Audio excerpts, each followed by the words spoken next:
Welcome to a new episode of the CAP Podcast, Consumer Ammunition Tactics Podcast. I got a special guest in the building today. I got BR, the CEO, with me. I'm going to read his bio, and we're going to get straight into it. So BR, the CEO, he's a 20-year-old entrepreneur who dropped out the first semester of college. And within a year, he created a six-figure brand. He teaches other entrepreneurs how to leverage their credit to start any business, mainly the rental car game. Welcome to the podcast, bro. How you doing? Yes, sir. Appreciate you for having me. I'm doing great, doing good, feeling energized, ready to get it. Good. Definitely. So I read a brief bio. Obviously, you're young, 20-year-old entrepreneur. Can you give us a little bit more of a story about yourself? Yeah, man. So it really all started. I've been an entrepreneur all my life and an athlete. So, Of course, it's a lot of kids out here that want to go to the league. But in my situation, I really got to college and saw really what that was about, and I didn't like it. Okay, so being that I was an entrepreneur all my life, and nobody knew about that in high school. I'm the athlete. I'm track, football all day. That's what everybody knew me for. So I get to college, see what college ball is like. I don't like it at all. So then I'm trying to find ways how to make money without having money while I'm in college. So for one, I had shoe customization business. So I make custom shoes, right? So that was one business. Then I had school. Then I had football, okay? And then I was trying to find another way to make money so that I could drop out. Okay, I couldn't drop out. If I were to tell my parents I want to drop out and I have nothing going, that's gonna make me look bad. Yeah. So I had to start making some income while I was in college so that I could drop out and say, hey, this is what I'm doing. This is what I'm making money from, and I could do that. So with that being said, I kind of found a credit route so I could build my credit, get funding, and then invest that credit. Okay, so now once I learned how to build my credit, guess what I could do? I could teach how to build credit. And that's where the teaching part came from. So now that I'm teaching how to build credit, I'm getting inquiries. Now I'm repairing my credit.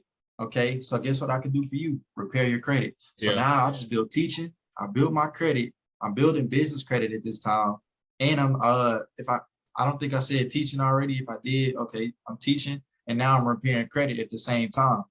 So that's what 3 income streams right there, straight out of college. So as soon as I dropped out, I went and got a rental unit. It's like a small 2-car garage.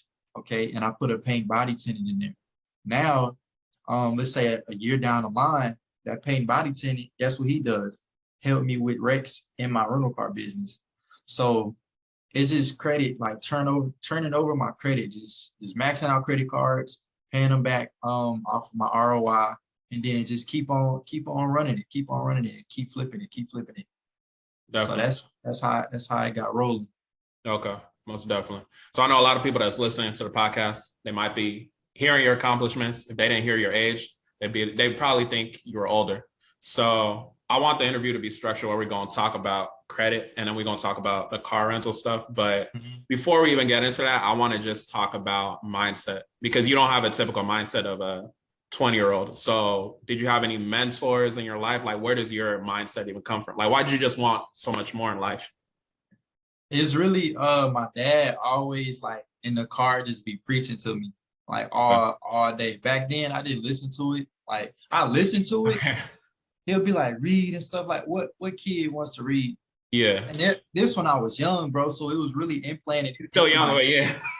So it's like when I grew up, it's like now it's just naturally coming to me. It's like I was born with it. It's just a fire. Like, I literally cannot sit down. People be like, take a break, bro. I'm like, if I take a break, what are these 4 businesses gonna do? They're not gonna move because I'm building them, right? I'm the backbone of the business right now.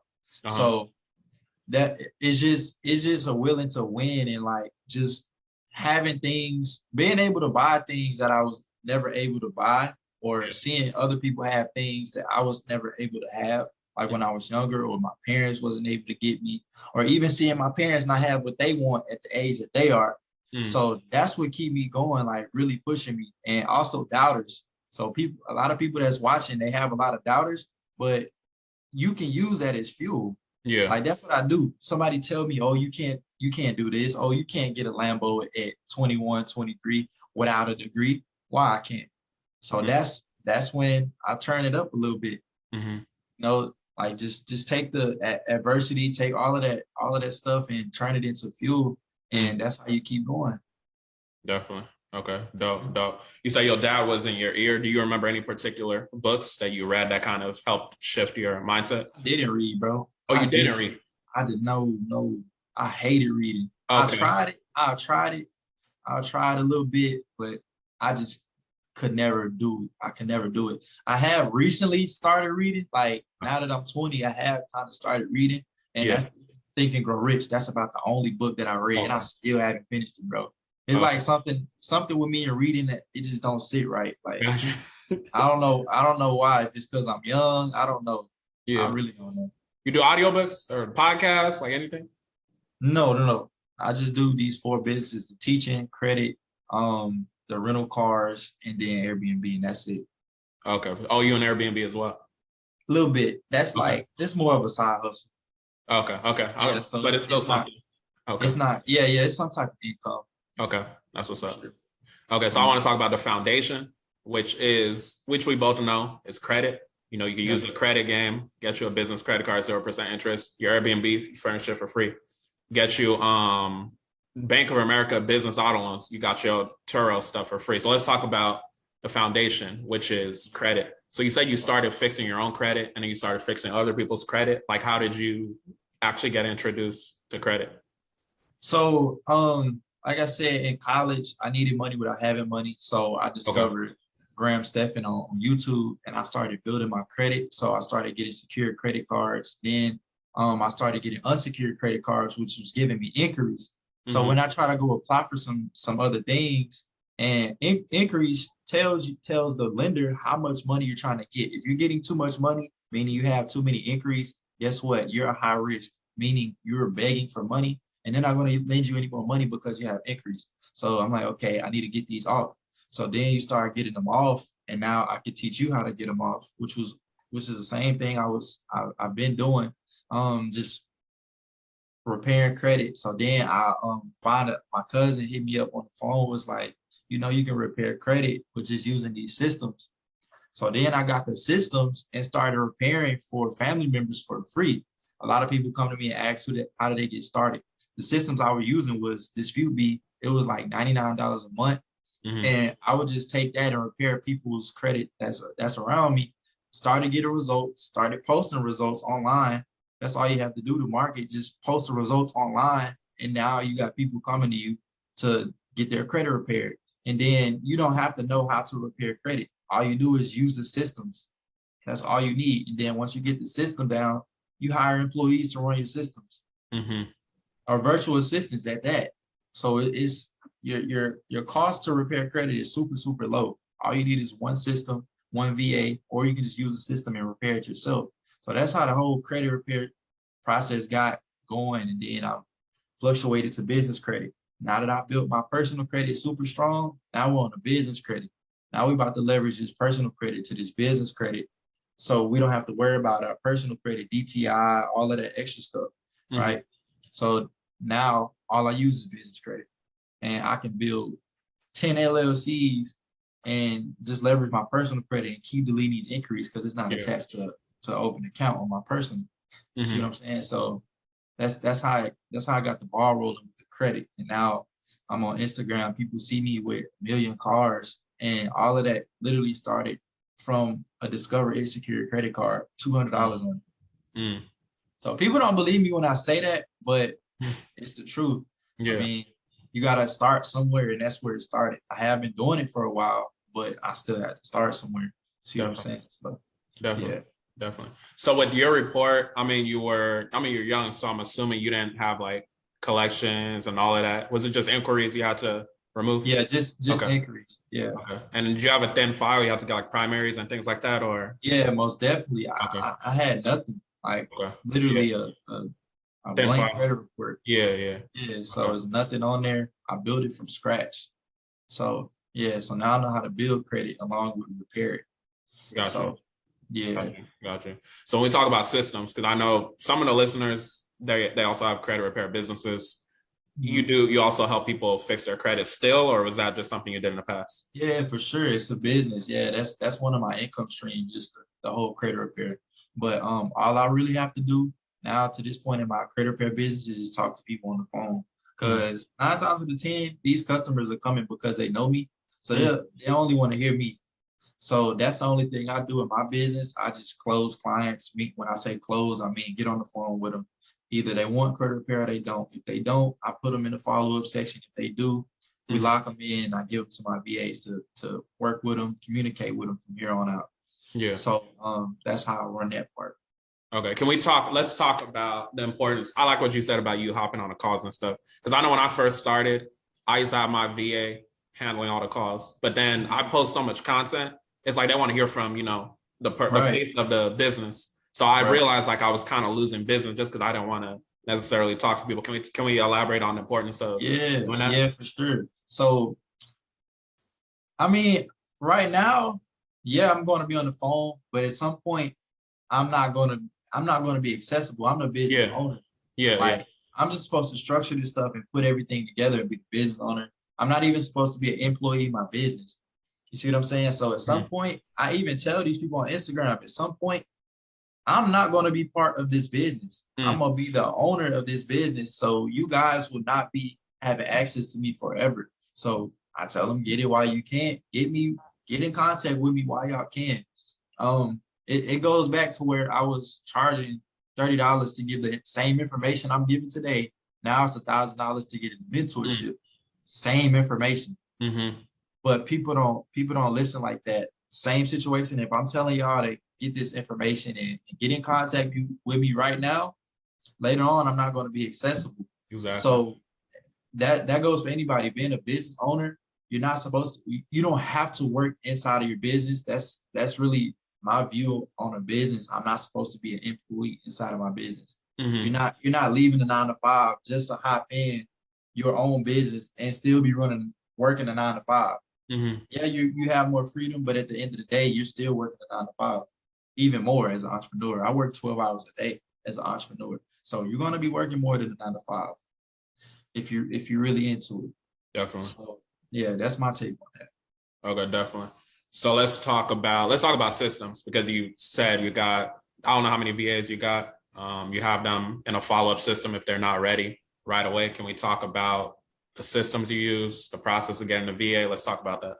Yeah, for sure. So I have Lead Dragon. That's what I have for my credit repair business. Okay. And then I have Credit Repair Business Suite for my BR the CEO and for my whole personal brand stuff. You about to ask me something? No, I was saying like, because some people that listen, they want to figure out, how to be more profitable within their own credit repair business. So you use Lead Dragon, which is good for, the text messages, emails, and things like that. Yeah. Whole website. Exactly. Everything as far as marketing, retargeting clients. It's a whole funnel thing. It's literally a funnel where you put all of your clients into one funnel and they come streamline it down and make everything easier as far as messaging. It's just an organization system. You can retarget everybody. You can follow up. I use it to structure my business. So I plug in VAs with my Lead Dragon account. So you have round 1 disputes, round 2, round 3, and so forth. So I have my VA just sliding clients over whatever round they get to, and it's send automated messages saying, hey, your round 1, even emails, hey, your round 1 has been sent, or you got new inquiries this month. If you get any more, you're going to be charged. That's what I have a communication VA for, to handle all of the talking that I don't have to do. My VA knows, I train my VA, so if I say, hey, my VA knows specifically which message to leave alone to let me handle. They won't even tell me that the message is there. They'll just leave it there. They know they handle the basic, the small stuff. Hey, like if a client asks, hey, what's the update on my account? He'll go to Credit Repair Cloud, download it, and send it to the client. I don't have to do any of that while I'm out here working on these cars. So, yeah, I really automated the credit repair business besides the part of me hopping on the phone. That's about it. And all I do is just overlook and make sure everything is running smooth. Gotcha. And how long have you had the credit repair business? Since I dropped out, so Yeah. about a year and a half now. Okay. Yeah, I started the credit repair business 3 months after I dropped out. So yeah, about a year and a half. Okay. So what was the timeline between the credit repair business and then like I don't know if you just say car rentals or Turo or Yeah, so yeah, it's car rentals in general. okay. People ask me, do I do tour? Yes, I do whole rental car game, Yeah. brokering, all of that. But yeah, the timeline, basically, I use the credit to invest into the rental cars. So Yeah. when I learned how to build my credit, I had credit limits now. So now that I took these credit limits, I put it into these rental car down payments. So I'll take a car and just put the down payment with the credit card. But the time limit from credit repair to the rental cars, I would say it took about to get to where I'm at now. Let's say when you started, let's say both. When you started and then yeah. Okay, when I started, it was probably 6 months later after I got like a few credit cards. I'll say it was about 6 months later because I was moving quick. When I got started, I was moving quick. 6 months So is it might pretty not quick sound, too. yeah, it might Yeah. not sound real, but it was literally like when I got a credit repair business, it was like 6 months after to Yeah. where I got my first 2 cars and just started running them. And then from when I started the credit repair business or when I dropped out, it's been about a year and a half, yeah, a year and a half now to get to where I'm at today. I Okay. have so many cars because I have methods to joint venture and get other people's cars. Okay. We're gonna talk about the car rental stuff because I feel like you're real passionate about the car rental stuff. We got to get the foundation with the credit. Yeah. So as far as the credit, you said 6 months until you started into Turo. Like what kind of cards were you getting? Like what was your method? What was your method toward that? Okay, so I had a Discover It secured credit card. Yeah. I got this in college. Okay. So I started building my credit in college because I knew I was going to drop out. Like the 201 or 200? 200, okay. 200 flat. I gave Discover $200. Then I waited like 3 months. Then I got a Capital One secure card for like I put 500 on that. I waited 6 months, got my $200 back from Discover. Never got my Capital One money back. Just raised my limit like 200. Okay. So now I have those 2 cards. Then I got an Apple card, the little titanium one. That one was like, I think they gave me like 6,000 on there. So I was excited for that. So I took those cards, invested it. And then at this time I got Amex. Amex changed my life. So Amex basically, I think they gave me 6K off of a personal card, and then a few months later, I say about 3 months later, they gave me a business credit card with like 9,000, and that was surprising to me because I kept getting approved for those low limit credit cards. Yeah. So then they finally came in and gave me something big. So I really just took those and started investing, and then all you got to do is just invest your credit, get the return, pay off your credit, or get the profits, pay off the credit cards. Credit card be like $25 a month. Yeah. Most of them, the ones that I had, it was like $25 a month. So with the profits that I was getting from either a rental car or the little unit that I told you I got, that was easy to pay for the credit card. I was even paying $500 at a time just to go ahead and get that debt out the way and reuse the credit card. So yeah, it's just a rinse and repeat type of method. Okay, definitely.